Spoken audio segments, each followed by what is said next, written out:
Hi friends, GDS online notification అనేటువంటిది లైవ్లో ఉంది ఫ్రెండ్స్. అయితే చాలామంది ఎక్కడ జాబ్ వస్తుంది, ఎక్కడికి అప్లై చేస్తే జాబ్ ఖచ్చితంగా వస్తుందని చాలామంది అడుగుతున్నారు ఫ్రెండ్స్. సో దీనికి సంబంధించి చెప్పడం ఏంటంటే, గత 2 సంవత్సరాలుగా అంటే కరోనా పాస్వర్డ్స్ ఎప్పుడైతే బయట వచ్చారో అప్పటి నుంచి కేవలం కరోనా పాస్వర్డ్సే సెలెక్ట్ అవుతున్నారు ఫ్రెండ్స్. ఎందుకంటే వారికి 100కి 100 మార్కులు వచ్చేసాయి ఫ్రెండ్స్. సో 100కి 100% వచ్చేసేసరికి 100% పర్సంటేజ్తో ఎక్కడికి అప్లై చేసినా వాళ్ళే సెలెక్ట్ అవుతూ వస్తున్నారు ఫ్రెండ్స్. సో ఆంధ్రాలో లాస్ట్ సైకిల్లో మొత్తం first list, second list, third list అంతా కూడా యూఆర్ కేటగిరీలో 100% వచ్చిండే వాళ్ళే సెలెక్ట్ అవ్వడం జరిగింది. అలాగే తెలంగాణ సర్కిల్లో 95% వచ్చిన వాళ్ళు సెలెక్ట్ అయ్యారు ఫ్రెండ్స్. అక్కడ ఎందుకు అంటే అక్కడ ఈ కరోనా పాస్వర్డ్స్కి 100% కాకుండా 10 out of 10 ఇచ్చారు ఫ్రెండ్స్. 10 out of 10 వస్తే మన క్యాలిక్యులేషన్ ప్రకారం 10 into 9.5 చేస్తారు. సో 95% వస్తుంది ఫ్రెండ్స్. సో కాబట్టి అక్కడ 95కి నిలిచిపోయింది ఫ్రెండ్స్. అక్కడ కూడా 100% వచ్చిన వాళ్ళు వచ్చారు ఫ్రెండ్స్. అంటే మన ఆంధ్రాలో ఉండే వాళ్ళందరూ కూడా తెలంగాణలో వస్తుందనేసి అక్కడ అప్లై చేశారు కొంతమంది. సో అక్కడ కూడా మన ఆంధ్ర కరోనా పాస్వర్డ్స్ యొక్క హవా కొనసాగింది ఫ్రెండ్స్. స్టార్టింగ్లో 100% వచ్చిన వాళ్ళకి వచ్చిన తెలంగాణకు వచ్చేసరికి సెకండ్ లిస్టు, థర్డ్ లిస్టులో 95% వరకు వచ్చింది ఫ్రెండ్స్. అయితే ఆంధ్రాలో మాత్రం 100%కి దాదాపుగా నిలిచిపోయింది friends. Except SC, ST, OBC, ఈడబ్ల్యూఎస్కి తప్ప మిగిలిన వాటిలంతా కూడా 100%కే వచ్చింది. మిగిలిన వాటిలో కూడా చాలా వరకు 100% వచ్చింది. కొద్దిగా కొన్ని చోట్ల మాత్రమే తక్కువ వచ్చింది ఫ్రెండ్స్ రిజర్వేషన్ ఉండే వాళ్ళకి. ఇలాంటి సందర్భంలో గత 2 సంవత్సరాల నుంచి మన ఏపీ యాస్పిరెంట్స్ అందరూ ఏం చేస్తున్నారంటే, ఇక్కడ పర్సంటేజ్ ఎక్కువ ఉండే వాళ్ళు మాత్రమే ఇక్కడ అప్లై చేస్తున్నారు. కొంచెం పర్సంటేజ్ తక్కువ ఉండే వాళ్ళంతా బయట రాష్ట్రాల వైపు చూస్తున్నారు ఫ్రెండ్స్. సో ఎక్కడైతే తక్కువగా వస్తుందో వారికంటే మనకి ఎక్కువ పర్సంటేజ్ ఉంటుందో అక్కడ పోయి అప్లై చేసి మనం జాబ్ కొడదాం అనే ఉద్దేశంలో చాలామంది బయట రాష్ట్రాలకు వెళ్ళి అప్లై చేస్తున్నారు ఫ్రెండ్స్. అయితే మన ఆంధ్రాలో, తెలంగాణలో చదివిన వాళ్ళు ఏ రాష్ట్రాలకు అప్లై చేయొచ్చు ఫస్ట్ తెలుసుకొని, ఆ తర్వాత అక్కడ పర్సంటేజ్ ఏ విధంగా ఉంది, ఎక్కడికి అప్లై చేస్తే వస్తుంది అనేటువంటి విషయం మీరే తెలుసుకోవచ్చు ఫ్రెండ్స్. సో ప్రస్తుతానికి మన ఆంధ్ర, తెలంగాణలో చదివినటువంటి వారు ఎక్కడెక్కడికి అప్లై చేసే ఎలిజిబిలిటీ ఉంది అనే విషయాన్ని మొదట తెలుసుకుందాం ఫ్రెండ్స్. సో జీడిఎస్ జాబుకి అప్లై చేయాలంటే బేసిక్గా ఉండాల్సినటువంటి లక్షణం ఏంటి అంటే, మీరు ఏ స్టేట్కి అయితే అప్లై చేస్తారో ఆ స్టేట్లో ఉండేటువంటి లోకల్ లాంగ్వేజ్ని మీరు 10th క్లాస్ వరకు చదివి ఉండాలి ఫ్రెండ్స్. ఇది బేసిక్ రిక్వైర్మెంట్ ఫ్రెండ్స్. సో ఇప్పుడు ఆంధ్రాలో అయితే మీరు తెలుగు కాబట్టి మన లోకల్ లాంగ్వేజ్, సో తెలుగు మన చదువున్న వాళ్ళందరూ కూడా ఆంధ్రాలో అప్లై చేయొచ్చు. అలాగే తెలంగాణలో కూడా లోకల్ లాంగ్వేజ్ ఆంధ్ర కాబట్టి అప్లై చేయొచ్చు ఫ్రెండ్స్. సో బేసిక్ థింగ్స్ ఇవి ఫ్రెండ్స్. మీరు ఏ స్టేట్కి అప్లై చేయాలనుకున్నారో ఆ స్టేట్ లోకల్ లాంగ్వేజ్ని మీరు 10th క్లాస్లో చదివి ఉండాలి. సో ఇప్పుడు మనం మామూలుగా ఏపీ, తెలంగాణలో చదివే వాళ్ళందరూ కూడా సబ్జెక్ట్స్ లాంగ్వేజెస్ ఏమేమి చదువుతారంటే, ఫస్ట్ లాంగ్వేజ్ ఉంటుంది, సెకండ్ లాంగ్వేజ్, థర్డ్ లాంగ్వేజ్. వీటిలో తెలుగు, హిందీ, ఇంగ్లీష్ ఈ 3 లాంగ్వేజెస్ చదివి ఉంటారు ఫ్రెండ్స్. సో కాబట్టి ఆంధ్ర, తెలంగాణలో 10th క్లాస్ పాస్ అయిన వాళ్ళందరూ కూడా తెలుగు లోకల్ లాంగ్వేజ్గా ఉండే స్టేట్లో, హిందీ లోకల్ లాంగ్వేజ్గా ఉండే స్టేట్లో, అలాగే ఇంగ్లీష్ లోకల్ లాంగ్వేజ్గా ఉండే స్టేట్లలో అంతా కూడా అప్లై చేయొచ్చు ఫ్రెండ్స్. సో ఇప్పుడు ఒక్కొక్క స్టేటు, అందులో లోకల్ లాంగ్వేజ్ ఏంటి, అక్కడికి మనం అప్లై చేయొచ్చా లేదా అనేటువంటి విషయం ఇప్పుడు చూద్దాం ఫ్రెండ్స్.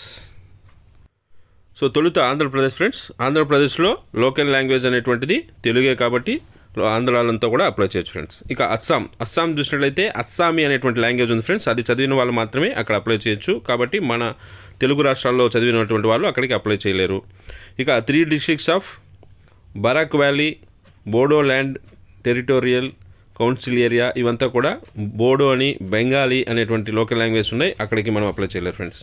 ఇక బీహార్లో హిందీ అనేటువంటిది లోకల్ లాంగ్వేజ్ ఫ్రెండ్స్. మనము సెకండ్ లాంగ్వేజ్లోను, థర్డ్ లాంగ్వేజ్లో హిందీ చదువుకుంటాం కాబట్టి అక్కడికి అప్లై చేయొచ్చు. అలాగే ఛత్తీస్గఢ్ మన తెలంగాణకి ఆనుకొని ఉంటుంది, సో అక్కడికి అప్లై చేయొచ్చు, అక్కడ హిందీనే ఉంటుంది. ఇక ఢిల్లీలో కూడా హిందీ లోకల్ లాంగ్వేజ్ కాబట్టి ఢిల్లీ సర్కిల్ కూడా అప్లై చేయొచ్చు ఫ్రెండ్స్. ఇక గుజరాత్ చూసినట్లయితే గుజరాతీ కాబట్టి అక్కడికి అప్లై చేయలేము. హర్యానాలో హిందీ కాబట్టి హర్యానాకి అప్లై చేయొచ్చు. హిమాచల్ ప్రదేశ్లో హిందీ కాబట్టి అక్కడికి అప్లై చేయొచ్చు. జమ్మూ కాశ్మీర్లో కూడా హిందీ కాబట్టి హిందీ వాళ్ళు కూడా అప్లై చేయొచ్చు. జార్ఖండ్లో కూడా అప్లై చేయొచ్చు. కర్ణాటకకి అప్లై చేయలేము ఎందుకంటే అక్కడ కన్నడ కాబట్టి. కేరళకు కూడా అప్లై చేయలేము, అక్కడ మలయాళం కాబట్టి. మధ్యప్రదేశ్లో హిందీ కాబట్టి అక్కడికి కూడా అప్లై చేయొచ్చు. ఇక మహారాష్ట్ర, గోవాకు సంబంధించి చూసినట్లయితే మరాఠీ ఉంటుంది ఫ్రెండ్స్, అక్కడికి కూడా మనం అప్లై చేయలేరు ఫ్రెండ్స్. ఇక north eastern states friends. So ఇక్కడికి చాలామంది మన తెలుగు వారు వెళ్ళి అక్కడ పనిచేస్తున్నారు ఫ్రెండ్స్. గత 2-3 సంవత్సరాల నుంచి అక్కడ చాలా తక్కువ పర్సెంటేజ్ వచ్చినా కూడా సెలెక్ట్ అయిపోతున్నారు కాబట్టి అక్కడికి వెళ్ళి పనిచేస్తున్నారు. సో 1 సంవత్సరం తర్వాత వచ్చేవచ్చు మనం ట్రాన్స్ఫర్ పెట్టుకునే ఉద్దేశంలో అక్కడికి వెళ్ళి అటెండ్ అవ్వడం జరిగింది ఫ్రెండ్స్.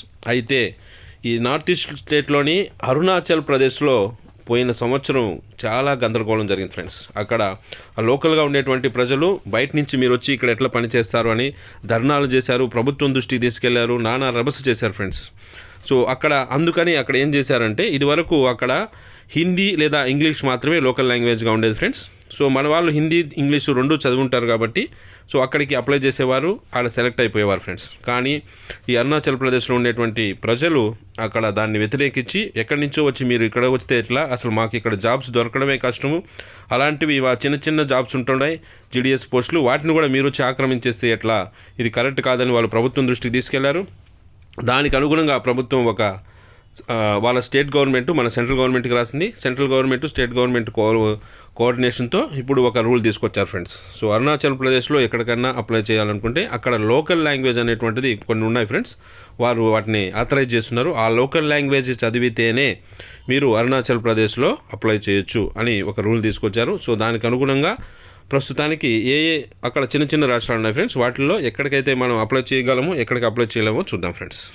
సో అందుకే ఫ్రెండ్స్ అరుణాచల్ ప్రదేశ్కి వచ్చినట్లయితే బోత్ హిందీ అండ్ హిందీ ఇంగ్లీష్లో ఏదో ఒకటి చదివి ఉండాలి, మరియు any of the 23rd dialects notified as third language by the government of Arunachal Pradesh. So Arunachal ప్రదేశ్లో 23 లాంగ్వేజెస్ని లోకల్ లాంగ్వేజెస్గా గుర్తించడం జరిగింది ఫ్రెండ్స్. అందులో ఏదైనా ఒక లాంగ్వేజ్ని ఖచ్చితంగా చదివి ఉంటేనే అరుణాచల్ ప్రదేశ్కి అప్లై చేయగలం ఫ్రెండ్స్.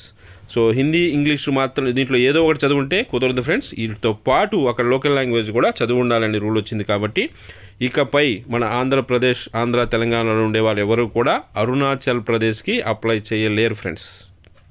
ఇక నార్త్ ఈస్ట్ స్టేట్లోనే మణిపూర్ అనేటువంటిది మరొక చిన్న రాష్ట్రం ఉంది ఫ్రెండ్స్. సో ఈ మణిపూర్లో మణిపూరి ఉంది, ఇంగ్లీష్ ఉంది ఫ్రెండ్స్. సో మనం ఎలాగో ఇంగ్లీష్ చదువుకుంటాం కాబట్టి ఈ మణిపూర్కి అప్లై చేసుకోవచ్చు ఫ్రెండ్స్. ఇక మేఘాలయ ఉంది ఫ్రెండ్స్, మేఘాలయలో కూడా లోకల్ లాంగ్వేజ్ని ఐడెంటిఫై చేశారు కాబట్టి అక్కడ మన వాళ్ళు అప్లై చేయడానికి కుదరదు ఫ్రెండ్స్. సో అరుణాచల్ ప్రదేశ్లో కుదరదు, మేఘాలయలో కుదరదు ఫ్రెండ్స్, మణిపూర్లో మాత్రం ప్రస్తుతానికి అప్లై చేసుకోవచ్చు ఫ్రెండ్స్. ఇక అదేవిధంగా మిజోరాం అని ఉంది, సో అక్కడ కూడా అప్లై చేయలేం. నాగాల్యాండ్లో మాత్రం అప్లై చేయొచ్చు ఫ్రెండ్స్, ఎందుకంటే అక్కడ హిందీ కానీ ఇంగ్లీష్ కానీ చదివితే సరిపోతుంది.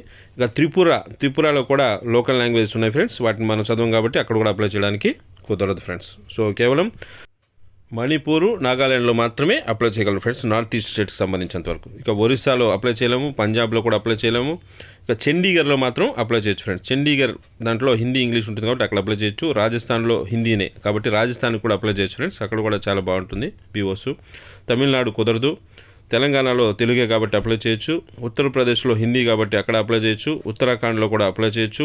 వెస్ట్ బెంగాల్లో కుదరదు. అండమాన్ నికోబార్ ఐలాండ్స్లో అప్లై చేయొచ్చు ఫ్రెండ్స్, హిందీ ఇంగ్లీష్ ఉంటుంది అక్కడ కాబట్టి అండమాన్ నికోబార్ ఐలాండ్స్లో మనం అప్లై చేయొచ్చు. ఇక అదేవిధంగా సిక్కింలో కుదరదు, డార్జిలింగ్ డివిజన్లో కూడా కుదరదు. ఇక వెస్ట్ బెంగాల్లోని చిన్న చిన్న యూనియన్ టెరిటరీస్లో కూడా ఎక్కడ కూడా అప్లై చేయడానికి కుదరదు ఫ్రెండ్స్. సో కాబట్టి ఈ విధంగా మీరు అప్లై చేసుకోవచ్చు ఫ్రెండ్స్. తెలుగు, హిందీ, ఇంగ్లీష్ ఎక్కడైతే లోకల్ లాంగ్వేజ్గా ఉంటాయో అక్కడ మాత్రమే మీరు అప్లై చేసి వెళ్ళొచ్చు ఫ్రెండ్స్.